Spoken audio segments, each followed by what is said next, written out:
Voici ta capsule sur les unités de mesure de masse et de temps. On va commencer par regarder les unités de mesure de masse. C'est un tableau des nombres, même un petit peu le même principe qu'on a fait lorsqu'on a regardé mètres et kilomètres.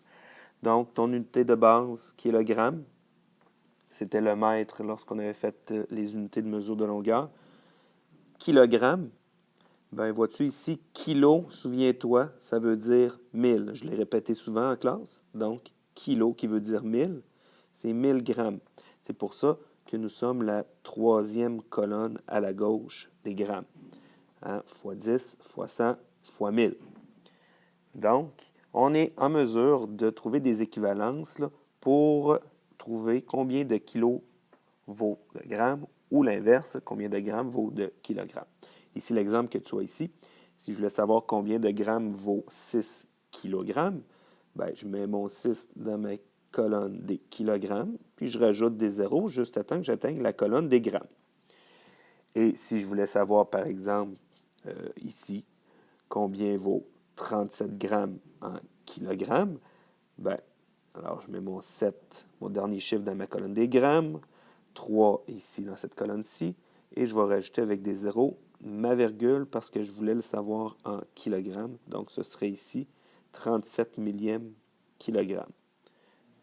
Alors voilà, c'est simplement de placer tes chiffres dans les bonnes colonnes du tableau des nombres.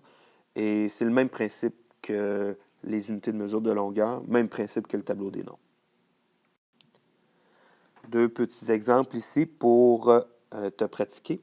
Alors, transforme 3,4 kg en grammes, puis transforme 398 grammes en kilogrammes. Je te laisse te pratiquer dans ton cahier. La solution s'en vient dans 2 secondes. OK. Alors, tu places, on va faire le A en premier, tu places 3,4 kg. Donc, 3,4. Je veux l'avoir en grammes. Donc, si je veux l'avoir en grammes, ma virgule qui est ici, ben, elle s'en va ici. Donc, j'ai des espaces libres. Je complète avec des zéros. Dans le fond, ça me donne ma réponse qui est de 3400 grammes.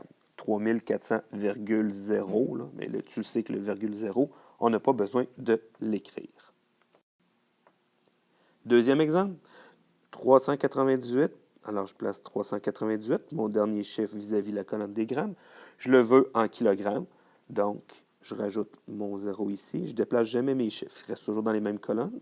Okay? Comme je le veux en kilogrammes, donc ma virgule va à la fin de la colonne kilogramme. Et ma réponse, ce sera alors à ce moment-là 398 millièmes kilogrammes.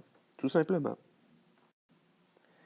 Pour ce qui est maintenant des unités de mesure de temps, ben ici, tu as une diapositive rappel. Ce sont des notions que tu sais déjà normalement. Tu dois absolument les connaître par cœur pour pouvoir réussir ce qui s'en vient. Alors, voici des exemples que j'ai tirés directement de ton manuel qui sont très, très bien faits. Comment additionne-t-on du temps? Alors, voici, on avait additionné 2 heures 35 minutes 23 secondes plus 4 heures 15 minutes 49 secondes. Ce qu'il faut toujours se garder en tête, c'est que j'ai 60 secondes pour faire 1 minute, j'ai 60 minutes pour me faire 1 heure, puis j'aurai 24 heures pour me faire une journée. Alors, quand je vais aller faire mes retenues, il va falloir que j'en tienne compte à un moment donné. Dans mon exemple ici, OK, on a additionné comme d'habitude. Okay? Alors, 3 plus 9, 12, j'ai retenu 1. 1 et 2, 3 plus 4, 7. Alors, 72 secondes, on sait que ça ne se peut pas, mais on va régler le problème un peu plus tard. 5 et 5, ça fait 10. Donc, je retiens 1. 1 et 3, 4 plus 1, 5. Et 2 plus 4, ça fait 6 heures. Alors, je pourrais dire 6 heures, 50 minutes, 72 secondes. Là, ici, 72 secondes, tu le sais que ça arrête. Normalement, le plus gros qu'on a, c'est 59, parce que quand on arrive à 60, on se rajoute 1 minute. Bien, alors là, on va se régler le problème. Vois-tu, c'est ce qu'on est venu faire ici. Alors, 72 secondes, ça ne se peut pas. C'est quoi en réalité? En réalité, c'est 60 secondes plus 12 secondes. Hein, si je fais 72 secondes moins 60, il vient d'ici, mon 12 secondes. Donc, en réalité, c'est 1 minute 12 secondes.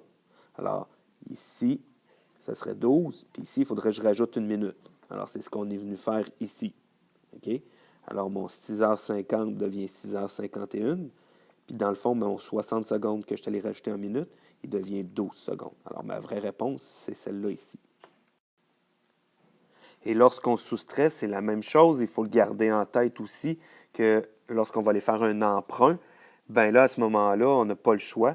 C'est 60 minutes qu'on s'emprunte ou c'est 60 secondes. Alors, dans l'exemple qui est ici, 7h33 moins 2h50, bien, on va emprunter aux heures. OK? On commence par la droite. 3 moins 0, ça ferait 3. 3 moins 5, ça ne marcherait pas ici. OK? Donc, il va falloir aller emprunter. Alors, c'est ce qu'on est venu faire ici. OK? Alors, mon 7 heures, je l'emprunte, il va rester 6 heures. OK? Mais ici, je ne viens pas écrire un petit 1. Dans le fond, c'est 60 minutes que je viens emprunter. Donc, j'avais déjà 33 minutes. Avec mon emprunt de 60 minutes, ça me fait 93 minutes. Donc, je vais faire ma soustraction avec 93 plutôt que 33. 3 moins 0, ça fait 3. Et 9 moins 5, ça fait 4. Après ça, il va me rester mes heures. 6 heures moins 2 heures, ça fait 4 heures. Donc, ici, c'est 4h43. En classe, je te montrerai une autre façon aussi, si celle-là, elle te cause un petit peu un problème. Tu vas voir, il y a deux façons de faire. C'est deux façons de faire qui sont aussi bonnes l'une que l'autre. Alors voilà, c'était ta capsule. Je te demande de bien l'écouter, bien réviser. Si tu as des questions, n'hésite pas à venir me les poser en classe. On retravaille ça ensemble. Bon travail!